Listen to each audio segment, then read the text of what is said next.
Hello everyone. Holi का त्यौहार आने वाला है और होली के त्यौहार पे चाहे कितनी भी मिठाइयाँ बना ली जाएं, लेकिन जब तक गुजिया नहीं बनती है ना, तब तक त्यौहार अधूरा सा लगता है। वैसे तो नॉर्मली हम सभी अपने घरों में गुजिया बनाते हैं, लेकिन आज मैं आपके साथ ना बिल्कुल हलवाइयों जैसी चाशनी वाली गुजिया की रेसिपी शेयर करने जा रही हूँ, जो बहुत ही स्वादिष्ट बनती है। चलिए देखते हैं इसको किस तरीके से बनाएंगे हम। तो इसके लिए सबसे पहले हम गुजिया की स्टफिंग बनाकर तैयार करेंगे। तो सबसे पहले मैंने यहाँ पर एक पैन लिया है और उसमें मैंने 1 चम्मच घी डाल दिया है। फिर मैंने यहाँ पर थोड़े से काजू और बादाम लिए हैं, इनको हम थोड़ा सा फ्राई कर लेते हैं। तो जो भी आपको ड्राई फ्रूट पसंद हो वो आप इसमें डाल सकते हैं। फिर मैंने यहाँ पर जो सूखा नारियल होता है उसको अच्छे से ग्रेट कर लिया था, वो ऐड कर रही हूँ। और थोड़ी सी किशमिश मैंने यहाँ पर डाल दी है। इन सभी चीज़ों को हम स्लो टू मीडियम फ्लेम पे फ्राई कर लेंगे। ज़्यादातर लोग ड्राई फ्रूट्स को फ्राई नहीं करते हैं, डायरेक्ट ही स्टफिंग में यूज़ करते हैं, लेकिन आप इस तरीके से इनको एक बार फ्राई करके यूज़ करिएगा, आपको बहुत अच्छा टेस्ट आएगा गुजिया में इसका। तो ये यहाँ पर अच्छे से फ्राई हो गई है। फिर मैं इसको एक प्लेट में निकाल लेती हूँ। अब इसी पैन को मैंने अच्छे से पोंछ लिया है। फिर मैं यहाँ पर 1 चम्मच घी ऐड कर रही हूँ। अब मैं यहाँ पे यूज़ करूँगी सूजी। तो यहाँ पर मैंने 1/4 कप सूजी का यूज़ किया है। सूजी हमें यहाँ पर बहुत ज़्यादा यूज़ नहीं करनी होती है। स्लो टू मीडियम फ्लेम पे हम इसको अच्छे से भून लेंगे। और यहाँ पर इसको बहुत ज़्यादा नहीं भूनना है, बस थोड़ा सा इसका कलर चेंज हो जाए। ये देखिए सुनहरा सा कलर इसका हो गया है। बस गैस की फ्लेम को यहाँ पर हम बंद कर देते हैं और इसको एक प्लेट में निकाल लेते हैं, जिससे ये अच्छे से ठंडा हो जाए। अब इसी पैन में मैं खोया ऐड कर देती हूँ। कुछ लोग खोया को मावा भी बोलते हैं। ये जो खोया है मैंने घर पर ही बनाकर तैयार किया है दूध से। अगर जो आपको दूध से खोया बनाना नहीं आता है तो मेरे चैनल पे जाकर आप इसकी वीडियो देख सकते हैं। यहाँ पर मैंने लगभग 250 ग्राम खोए का यूज़ किया है, तो इसकी क्वांटिटी आप अपने अनुसार कम ज़्यादा कर सकते हैं। ये जो खोया था वो घर का बना हुआ था, इसलिए काफ़ी गीला था, इसलिए मैं इसको यहाँ पर भून रही हूँ। अगर जो आप इस तरीके के खोए का इस्तेमाल करो जो पहले से ही काफ़ी ड्राई है या फिर टाइट है, तो आप उसको भूनिएगा नहीं, आप ऐसे उसको डायरेक्ट भी यूज़ कर सकते हैं गुजिया में। तो अब मैंने इसको खोए को ठंडा होने के लिए रख दिया है। तो जितनी भी चीज़ें मैंने यहाँ पर फ्राई करी थी, सारी चीज़ें जब अच्छे से ठंडी हो जाएंगी तब हम उनको मिक्स करेंगे। तब तक हम गुजिया के लिए आटा लगाकर तैयार कर लेते हैं। तो यहाँ पर मैंने 2 कप मैदा लिया है। आप चाहो तो 1 कप मैदा और 1 कप गेहूं के आटे का भी यूज़ कर सकते हो। अब मैं यहाँ पर घी यूज़ कर रही हूँ। वैसे तो जो गुजिया होती है उसमें ऑयल भी यूज़ कर सकते हैं, लेकिन मैं सजेस्ट करूँगी तो आप घी ही यूज़ करिए, क्योंकि इससे जो गुजिया होती है ना वो काफ़ी क्रिस्पी बनती है और बहुत ही अच्छी बनकर तैयार होती है। यहाँ पर मैंने 2 बड़े चम्मच घी का यूज़ किया है। आप मान के चलिए 1 कप आटे में 1 चम्मच घी का हमें यूज़ करना है। और ये देखिए आटा अच्छे से बंध रहा है, इसका मतलब है जो घी हमने यूज़ किया है वो सही क्वांटिटी में यूज़ किया है। अब हमें यहाँ पर थोड़ा थोड़ा पानी डालकर एक आटा लगाकर तैयार करना है। तो ये जो आटा है हमें बहुत ज़्यादा सॉफ्ट नहीं लगाना, जैसे हम पराठों का आटा लगाते हैं ना, थोड़ा सा टाइट, बस उसी तरीके का आटा हमें यहाँ पर लगाकर तैयार कर लेना है। आटा मैंने यहाँ पर लगा लिया है और आप देख सकते हैं इसको मैंने थोड़ा सा टाइट ही रखा है। अब मैं इसको गीले कपड़े से ढक कर रख देती हूँ। तब तक हम आगे की तैयारी कर लेते हैं। तो इसके लिए जो हमने सारी चीज़ें ठंडी होने के लिए रखी थी, उनको हम एक बाउल में निकाल लेते हैं। सबसे पहले मैं इसमें खोया डाल रही हूँ, ये अच्छे से ठंडा हो गया है। फिर मैं यहाँ पर डाल रही हूँ सूजी। फिर जो हमने जो ड्राई फ्रूट्स फ्राई कर कर रखे थे उनको भी हम इसमें डाल देते हैं। सारी चीज़ें यहाँ पर अच्छे से ठंडी हो गई हैं।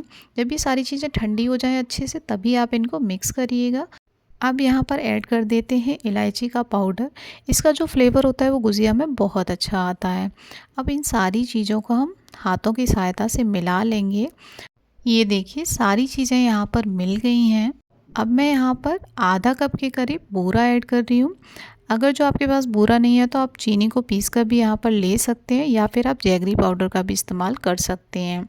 यहाँ पर आप ध्यान रखिएगा, आप बूरा या चीनी का मिक्सचर जो भी ऐड कर रहे हैं वो तभी ऐड करिएगा जब जो आपका खोया और जो मेवा है ना उसका मिक्सचर अच्छे से ठंडा हो गया हो। वरना आप गर्म में मिक्स करेंगे ना तो ये जो मिक्सचर है काफ़ी गीला हो जाएगा, जिससे गुजिया अच्छे से बनेंगी नहीं और फ्राई करते टाइम फट जाएंगी।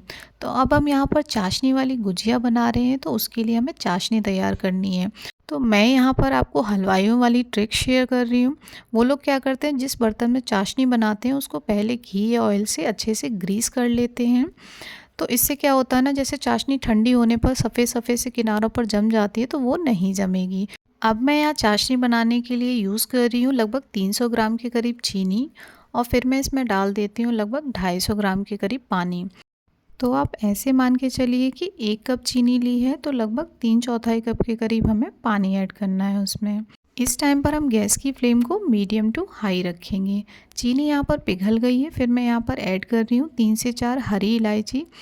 आप चाहो तो यहाँ पर केसर का भी यूज़ कर सकते हो। लगभग 5 से 6 मिनट हो गए हैं और ये देखिए चाशनी अच्छे से बॉयल होने लगी है। यहाँ पर हमें चाशनी को ना बहुत ज़्यादा गाढ़ा नहीं करना है, बस इस तरीके से जब हम उंगलियों से छू के देखेंगे वो बस चिकनी सी लगे, थोड़ी सी चिपचिपी हो, उसी टाइम पर हमें गैस की फ्लेम को बंद कर देना है। अब क्या करेंगे ना, जो हमने आटा लगा कर रखा था उसको हम थोड़ा सा और गूँथ लेंगे इस तरीके से, फिर हम इसकी छोटी छोटी लोइयाँ बना लेंगे। तो ये देखिए मैंने यहाँ पर इसकी सारी लोइयाँ बनाकर तैयार कर ली हैं। फिर हम इनको कपड़े से दोबारा ढक देंगे। इस पूरे प्रोसेस में हमें आटे को ढक कर ही रखना है, जिससे क्या होगा ना, आटा सॉफ्ट बना रहेगा, उसमें क्रैक्स नहीं आएंगे जब हम गुजिया बनाएंगे। तो यहाँ पर मैंने एक लोई ले ली है और इसको हम बेल लेते हैं। ये जो गुजिया होती है चाशनी वाली, ये नॉर्मल जो गुजिया बनती है उससे थोड़ा सा मोटी रहती है, क्योंकि हमें इसको चाशनी में भी डिप करना होता है। तो ये देखिए मैंने यहाँ पर थोड़ा सा इसको मोटा ही रखा है। अब क्या करेंगे ना, हम इस तरीके का कोई टिफ़िन ले लेंगे जिसकी जो किनारी होती है वो थोड़ी सी नुकीली या शार्प हो, जिससे ये आसानी से कट सके। ऐसा करने से क्या होता है ना, जो गुजिये का शेप होता है वो सबका एक जैसा आता है, कोई छोटी बड़ी नहीं होती, इसलिए आप इसका यूज़ कर सकते हैं। इससे जो गुजिया होंगी ना वो सारी एक शेप की बनेंगी। अब क्या करेंगे ना, मैंने यहाँ पर एक कटोरी में पानी ले लिया है और जो हमने गुजिया का स्टफिंग के लिए मिक्सचर बना कर रखा था वो ले लिया है। अब हम इसमें चारों तरफ उंगली की सहायता से पानी लगा देंगे, जिससे क्या होगा ना, गुजिया हमारी अच्छे से चिपक जाएगी और खुलेगी नहीं। फिर हमने जो मिक्सचर बना कर रखा था उसको बीचों बीच में रख देते हैं। तो यहाँ पर ये बहुत ज़्यादा इम्पॉर्टेंट है, ये जो मिक्सचर है आप बहुत ज़्यादा नहीं यूज़ करिएगा। ज़्यादा करेंगे तो गुजिया के फटने के चांसेस हैं, और अगर जो आप बहुत कम यूज़ करेंगे तो गुजिया खाली खाली लगेगी। और आप ये देख पा रहे हैं मैं इनके किनारों को कितनी अच्छी तरीके से चिपका रही हूँ। इनको यहाँ पर बहुत अच्छी तरीके से आपको चिपकाना है, जिससे ये गुजिया फ्राई करते टाइम या चाशनी में डालते टाइम खुले नहीं। आप चाहो तो ये गुजिया बनाने के लिए गुजिया वाले जो सांचे आते हैं उनका भी यूज़ कर सकते हो, लेकिन मुझे ना ये इस तरीके से ही बनाना पसंद है। बहुत आसान होता है इनको बनाना। तो इस तरीके से आप देखिए, ऐसे इसको ऊपर की साइड खींचना है, फिर इसको दबाते जाना है। एक बार आप बनाएंगे तो आपको बनाना आ जाएगा इस तरीके से। मार्केट में जो चाशनी वाली गुजिया मिलती है ना, उनका शेप भी ऐसा ही होता है, जो दिखने में बहुत अच्छा लगता है।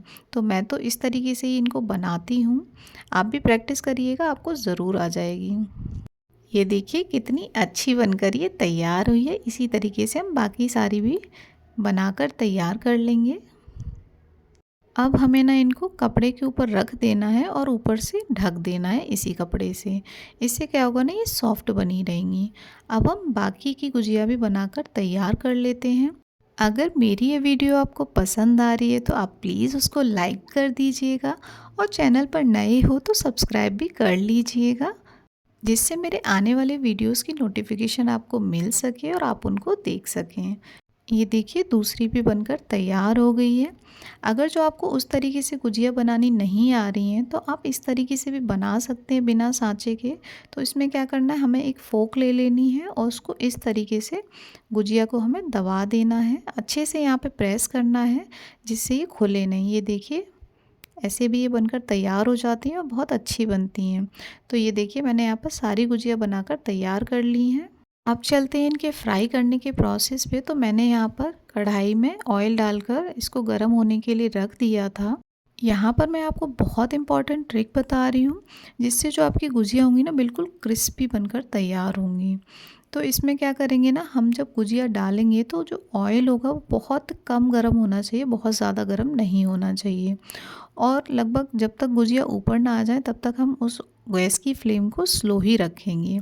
जैसे ही गुजिया ऊपर आ जाएंगे तब गैस की फ्लेम को थोड़ा सा मीडियम कर देंगे और फिर हम मीडियम फ्लेम पे इनको फ्राई कर लेंगे। ये देखिए गुजिया हमारी अच्छे से फ्राई हो गई है। मैंने दोनों साइड से इनको पलट के सेक लिया था और ये देखिए कितना अच्छा कलर आया है इनमें। अब हम इनको इसी टाइम पर निकाल लेते हैं। अब हमें इन गुजियाओं को तुरंत ही चाशनी में डालना है। तो यहाँ पर गुजिया गरम है और चाशनी भी हल्की सी गरम होनी चाहिए, जिससे जो चाशनी है ना गुजिया में अंदर तक चली जाए। तो अब मैंने यहाँ पर गुजिया डाल दी है चाशनी में। अब हम एक चम्मच लेंगे और उसकी सहायता से जो चाशनी है ना उसको गुजियाओं पर तुरंत डालते जाएंगे। इससे क्या होगा ना, तुरंत के तुरंत हम चाशनी इस पर डालेंगे तो चाशनी अंदर तक चली जाएगी। फिर हम इनको पलट लेंगे। थोड़ी देर के बाद जब गुजिया में चाशनी अच्छे से चली जाएगी अंदर तक, तब हम इनको एक प्लेट में निकाल लेते हैं। और ये देखिए हमारी चाशनी वाली गुजिया बनकर बिल्कुल रेडी हो गई है। बिल्कुल एकदम हलवाई स्टाइल बनकर तैयार हुई है ये। इस टाइम पर मैं यहाँ पे ऊपर से ऐड कर देती हूँ बारीक कटे हुए पिस्ता, जिससे ये दिखने में और अच्छी लगे। तो इस होली आप ये चाशनी वाली गुजिया बनाकर ज़रूर ट्राई करिएगा, आपको बहुत पसंद आएगी। मिलते हैं हम अपने नेक्स्ट वीडियो में, तब तक के लिए राधे राधे।